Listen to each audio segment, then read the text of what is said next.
Assalamualaikum warahmatullahi wabarakatuh dan selamat pagi kepada Liana. Apa khabar? Dah lama kita tak berjumpa ya. Jadi untuk pagi ini kita dapat berjumpa secara maya lah. Jadi untuk video kali ini cikgu rakam juga.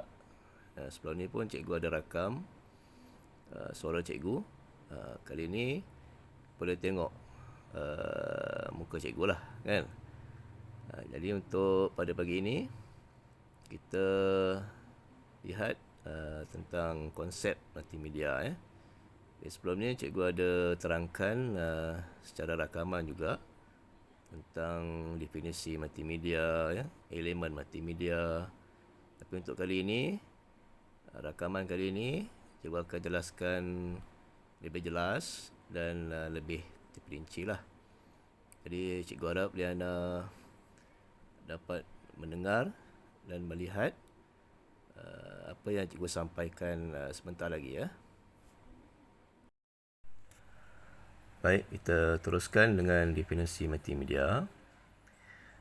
Multimedia bermaksud satu persembahan maklumat dengan menggunakan 5 kombinasi elemen multimedia iaitu teks, grafik, animasi, audio dan video. Elemen pertama ialah teks. Teks ini ialah data yang paling asas. Kalau kita simpan dalam komputer, kita tidak memerlukan ruang storage yang besar ya. Sebagai contoh, kita menggunakan teks dalam Microsoft Word. Kita gunakan huruf ya, perkataan, membentuk perenggan, ayat dan sebagainya, dan kita simpan. Biasanya tidak memerlukan satu ruang yang besar berbanding elemen multimedia yang lain ya, seperti grafik, animasi, audio dan juga video. Elemen kedua, grafik ya. Grafik ialah satu reka bentuk. Dia berbentuk garisan, warna ya, permukaan ataupun berbentuk dua dimensi. Sebelum kita menghasilkan satu grafik, biasanya kalau pereka grafik itu dia akan buat lakaran terlebih dahulu dengan menggunakan lakaran asas, menggunakan pensel ataupun pada zaman sekarang ini dia boleh dilakarkan dengan menggunakan komputer ya. Okey, yang ketiga ialah animasi.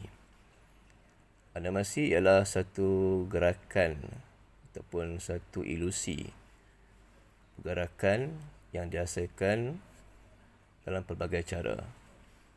Kalau kita tengok dalam aplikasi yang digunakan dalam smartphone, ada aplikasi yang membolehkan kita menghasilkan suatu animasi. Kalau menggunakan Microsoft PowerPoint pun kita boleh gunakan untuk menghasilkan suatu animasi ya.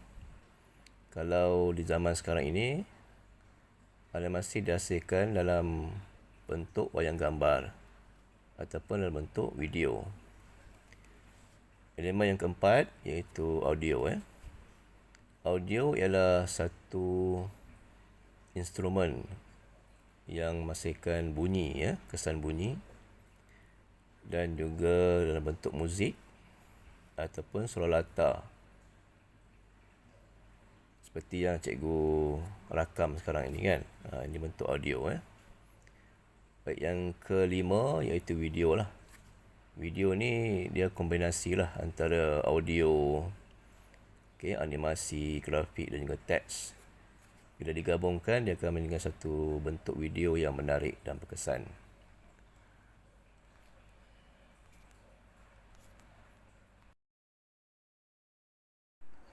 Seterusnya, konsep multimedia dalam pelbagai bidang. Penggunaan multimedia dalam pelbagai bidang pada zaman sekarang ini, seperti bidang hiburan, bidang perubatan, bidang perniagaan, bidang pendidikan, bidang penyelidikan dan juga bidang kesenian ya.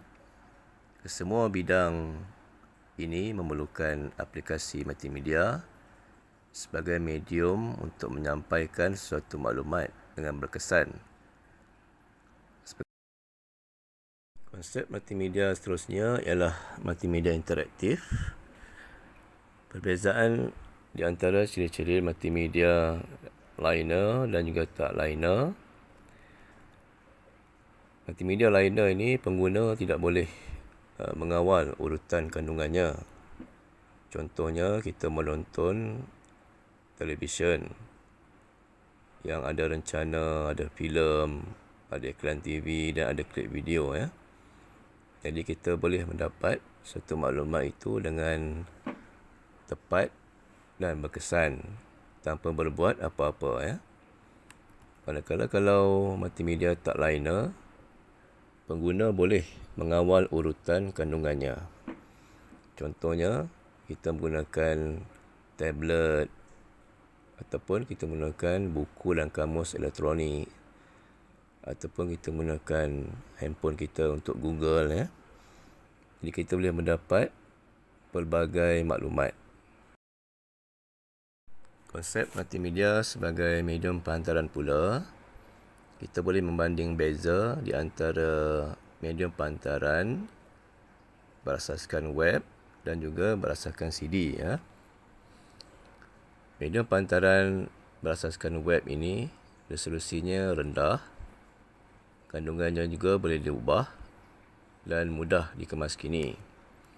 Berbanding dengan berasaskan CD ataupun compact disc ya, biasanya resolusinya agak tinggi dan kandungannya kekal tidak berubah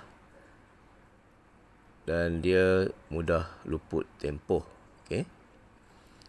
Dan di antara kedua-dua medium pehantaran ini, yang banyak digunakan pada zaman sekarang ialah berasaskan web. Sebagai contoh, kita boleh gunakan email untuk menghantar sesuatu maklumat. Menggunakan medium aplikasi smartphone ya, seperti WhatsApp, Telegram ya, dan sebagainya. Berbanding dengan medium pehantaran berasaskan CD,